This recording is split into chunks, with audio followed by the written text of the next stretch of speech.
وہ اصل میں ایکچولی ہے اللہ ہے. کوئی اس کو پکارے، اس کی عبادت کرے، بندگی کرے، تب بھی نہ کرے تب بھی وہ اللہ ہے، اور وہ احد ہے. اچھا، واحد کا لفظ تو آپ نے سنا ہوگا، احد کا لفظ استعمال ہوا ہے. حالانکہ اکیلے کے لیے واحد کا لفظ زیادہ استعمال کیا جاتا ہے، تو اللہ نے واحد کیوں نہیں کہا قل هو اللہ الواحد؟ حالانکہ مطلب تو ایک ہی تھا. واحد کے ساتھ مسئلہ کیا ہے کہ واحد کے بعد کیا آتا ہے؟ واحد، اسنا، ثلاثہ. واحد سے آپ گنتی شروع کرتے ہیں. تو فرض کیجئے میں آپ سے کہوں کہ آج کلاس میں نا واحد واحد فرد تھا، وہ فلانا واحد فرد تھا نا، ایک ہی فرد تھا، یعنی ایک فرد تھا. تو یا مسجد میں ایک فرد آیا تو آپ کہیں گے اچھا دو نہیں تھے، ایک ہی تھا. تو پھر میں اس کو کلیئر کروں گی نا کہ واحد لفظ استعمال کروں گی. تو آپ کہہ سکتے کہ ہاں بھائی ایک کے بعد دو بھی ہو سکتے، تین بھی ہو سکتے ہیں. مجھے بات مثال نہیں صحیح دینی آ رہی. احد میں یہ نہیں ہو سکتا. جب آپ احد لفظ کہہ دیتے ہیں نا، اٹ مینس کہ دیر از نو پاسبلٹی کہ اس کے ساتھ کوئی دوسرا بھی ہو سکتا ہے. تو یعنی ایک جب میں کہہ دوں، واحد کہہ دوں، تو آپ کے ذہن میں شکوک آ سکتے ہیں کہ ہو سکتا ہے دو یا تین کی بات بھی ہو سکتا ہے اکیلا نہ کوئی بندہ ہو، آپ کو نہ نظر آیا ہو سکتا ہے دو تین وہاں پہ کوئی اور بھی ہوں، کسی اور کمرے میں ہوں. لیکن جب آپ احد لفظ استعمال کر دیتے ہیں تو پھر کچھ بھی نہیں، گرامیٹکلی پھر وہاں کوئی گنجائش نہیں رہ جاتی. پھر احد کے بس ایک ہی ہے، وہ احد ہی ہے. اس کو آپ تسنیہ ثلاثہ کچھ نہیں بنا سکتے. وہ اکیلا ہے اور وہ اس کے لیے احد کا لفظ استعمال ہو سکتا ہے، یعنی اس جیسا کوئی نہیں ہے، وہ اکیلا ہے. احد کا لفظ یہاں پہ ہم دوبارہ دیکھیں گے صورت میں، اللہ الصمد. اچھا، آپ میں سے کوئی بتا سکتا ہے کسی نے صمد کا لفظ قرآن میں کہیں پڑھا ہو؟ یاد کریں، اپنی ذہن پہ زور ڈالیں. نہیں، ایک ہی بار آتا ہے. یہ اللہ کا نام ہے جو یہاں پہ صرف ایک بار استعمال ہوا ہے، پورے قرآن میں نہیں آیا. اور صمد ایک بہت ہی نایاب قسم کی صفت ہے اللہ تعالیٰ کی. اب وہ بتانا چاہ رہا ہے کہ اللہ، اگر تمہیں مجھے سمجھنا ہے تو میری صمد کی صفت کو سمجھو.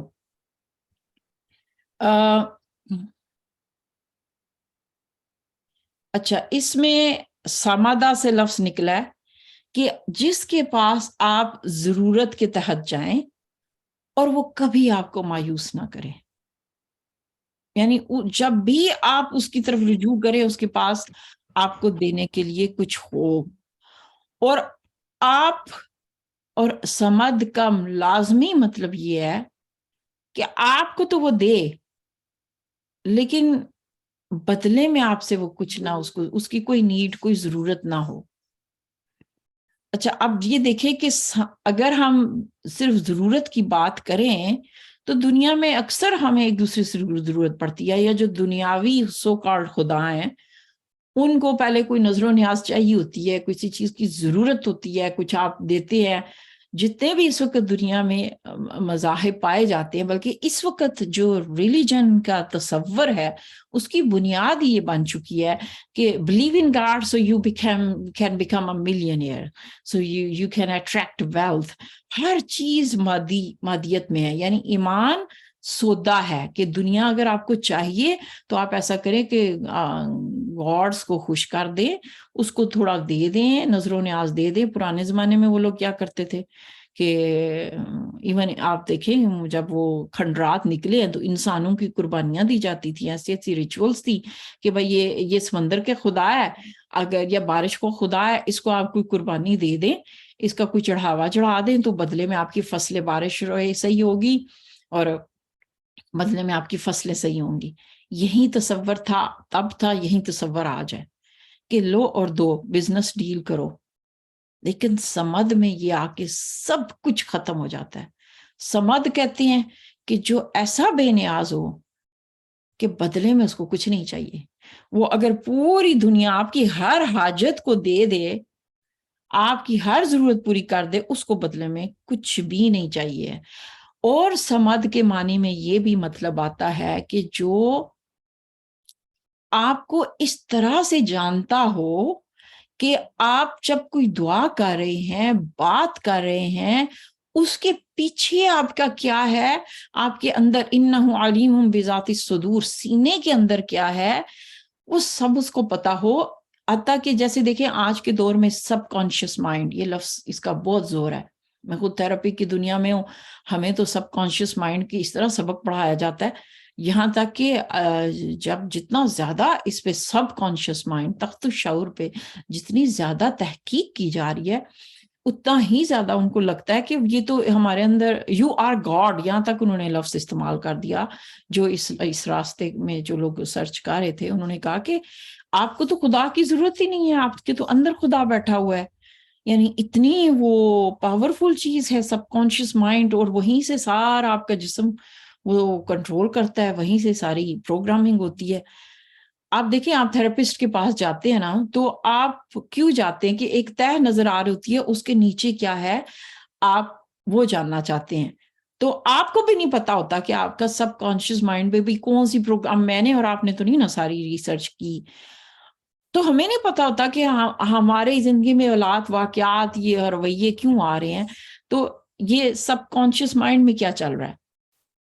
تو وہ سمد کے معنوں میں آتا ہے کہ جو آپ کو اتنی گہرائی سے جانتا ہو کہ آپ کے سب کانشیس مائنڈ کی تہوں میں کچھ ہے تو اس کو بھی وہ جانتا ہو. اور صرف جاننا کافی نہ ہو. یعنی جیسے میں تھراپسٹ ہوں، آپ میرے سے سیشن کریں گی، میں آپ کو بتا دوں گی ہاں بھائی آپ کے سب کانشیس میں یہ مسئلہ ہے، یہ مسئلہ ہے، یہ مسئلہ ہے. اتنی تحقیق تو انسان بھی کر سکتا ہے، لیکن صرف وہ جانتا نہ ہو. سمد کا مطلب پورا نہیں ہوگا اگر آپ کہیں کہ جو جانتا ہو نا، اس کے ساتھ لازمی ایک اور مطلب آنا چاہیے کہ وہ آپ کے ساتھ مہربان ہو. جیسے میں آپ کی ساری انفارمیشن دے دوں گی، ہاں بھائی آپ میرے پاس دن میں 5-6 کلائنٹ آ رہے ہیں، بھائی آپ کے ساتھ یہ مسئلہ ہے، آپ کے بچپن میں یہ ہوا، آپ کی یہ فائل مسئلہ ہے، آپ کے سب کانشیس. اس کے بعد مجھے نہیں لینا دینا ہے کہ میں بیٹھ کے تو اب ان کی ایک ایک فائل پہ کام کروں. کر بھی لوں گی، 10 لوگ ہیں، میں ان کو کتنا ٹائم دے سکوں گی، میرے تو بس کی بات ہی نہیں ہے، میں تو انسان ہوں.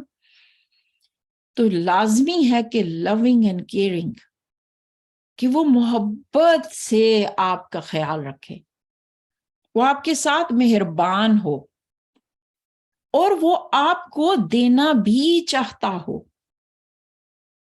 جیسے ہم نے مثال دی نا کہ بعض دفعہ تو انجیکشن آئے ہوتے ہیں اور وہ دے نہیں سکتے، لیکن بعض دفعہ یہ بھی صورتحال ہوتی ہے کہ فرض کیجئے کہ ایک شخص دے سکتا ہے لیکن دینا نہ چاہے. اس کی مثال یوں سمجھیں کہ ہمارے پاس ماں باپ کے کیسز آتے ہیں، اور بعض دفعہ بچوں کو شکایت ہوتی ہے کہ بھائی ان کے ماں باپ نے انہیں وہ پیار نہیں دیا. اب آپ کو کیا لگتا ہے، ماں باپ کے پاس پیار تھا ہی نہیں؟ یقیناً تھا نا، لیکن وہ دے سکتے تھے پر نہیں دیتے.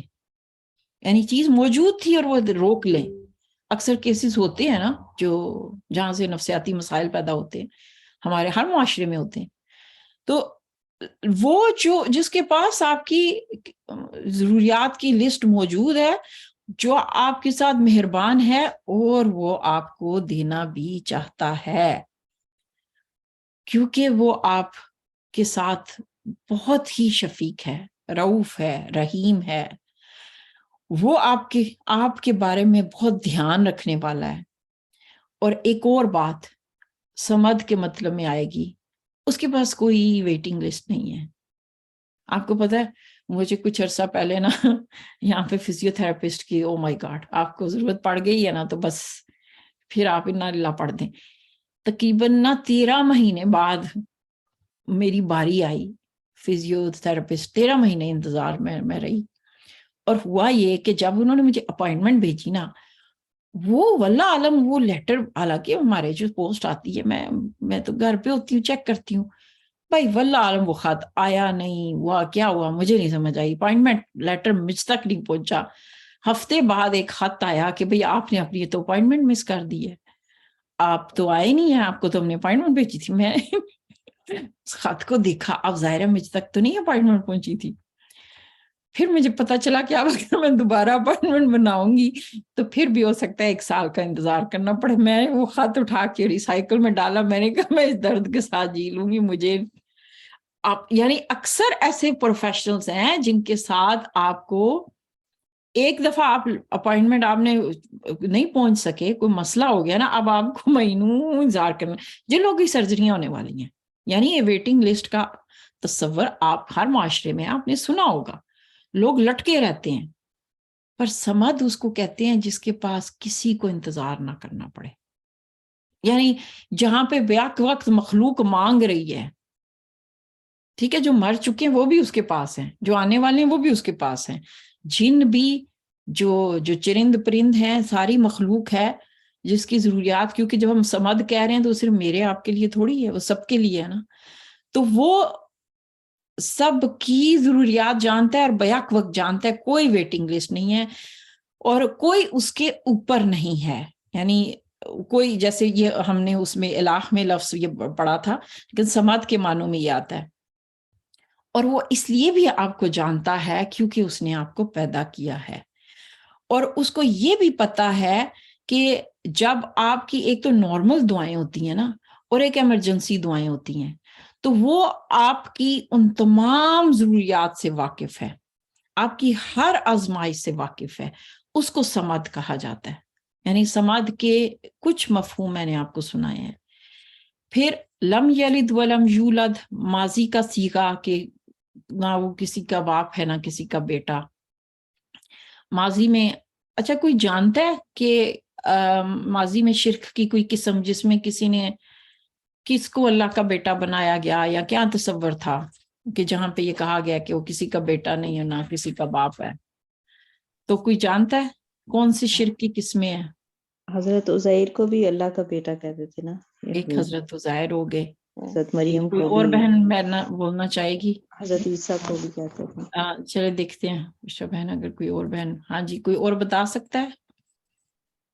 میں چاہوں گی وہ بہنیں بھی بولیں جو بالکل خاموش ہیں. حضرت عیسیٰ کو بھی بجی. حضرت عیسیٰ کو بیٹا کہا گیا, اور اس کے علاوہ کس کو بیٹا کہا گیا اللہ کا؟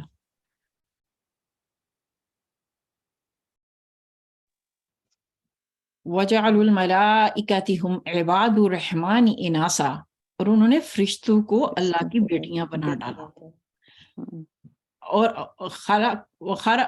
خلقوا وَجَعَلُوا شُرَكَاءَ الْجِنَّ, اور انہوں نے جنات کو اللہ کی بیٹیاں بنا ڈالا. تو یہ تصور شرک کا رہا ہے, اس کی جڑ کاٹ دی گئی ہے, اور کہا گیا کہ ان یکون لہ ولد ولم تکن لہ صاحبہ, اس کا بیٹا ہو کیسے سکتا ہے جبکہ اس کی کوئی شریک حیات نہیں, کوئی اس کی بیوی نہیں, اور اس کو نسل کی ضرورت ہی نہیں ہے. جو صفات اب ہم نے جان لی الہ کی, سمد کی, اس کو تو ضرورت ہی نہیں ہے کہ اس کو. اور پھر دیکھیں ہوا یہ کہ جن لوگوں نے دعویٰ کیا کہ ہم اللہ کے قریب ہیں, آپ ہمارے ذریعے پہنچے, آہستہ آہستہ پھر وہ بیٹے اور بیٹیاں بن گئے نا. شروع میں وہ نہیں تھے, وہ بیچ کا ذریعہ بنے, پھر وہ خود ہی خدا بن بیٹھے گئے. تو اس لیے کئی مذاہب میں کسی کو اللہ کا وہ بنا دینا اور پھر لوگ اس کے ذریعے سفارش کراتے ہیں. تو اللہ کہہ رہا ہے مجھ تک پہنچنے کے لیے میری کوئی فیملی نہیں ہے. لم یلد ولم یولد ولم یکن لہ کفوا احد, اس کی فیملی اس جیسا تو کوئی ہو ہی نہیں سکتا.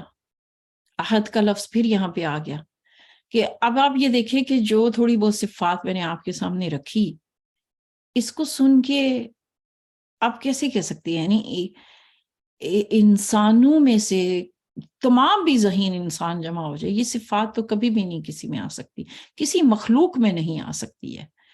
تو وہ خالق ہے, یہی اس کی صفات ہے, اور وہی احد ہے, اس جیسا کوئی ہو ہی نہیں سکتا, ممکن ہی نہیں ہے.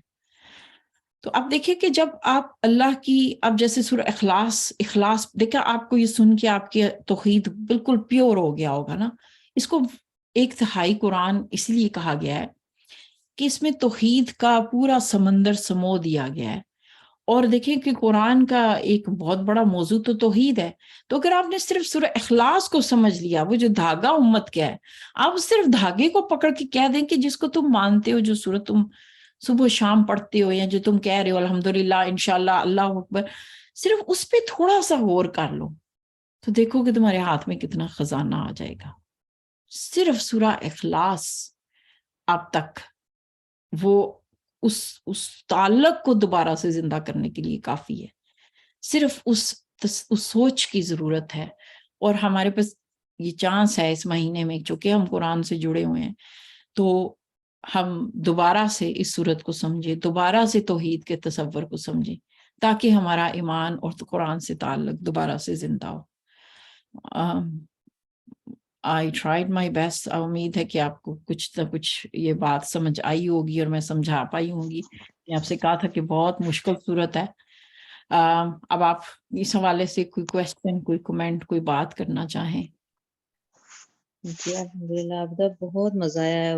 جیسے آپ نے شروع میں لفظ استعمال پوچھ رہے تھے نا, والہانہ کی بات, تو ایسے جیسے دل جھوم جاتا ہے نا الصمد کی مطلب ڈیفینیشن سمجھ کر, تو جیسے دل جھکنے کو کرتا ہے کہ سبحان اللہ, اللہ کی یہ تعریف.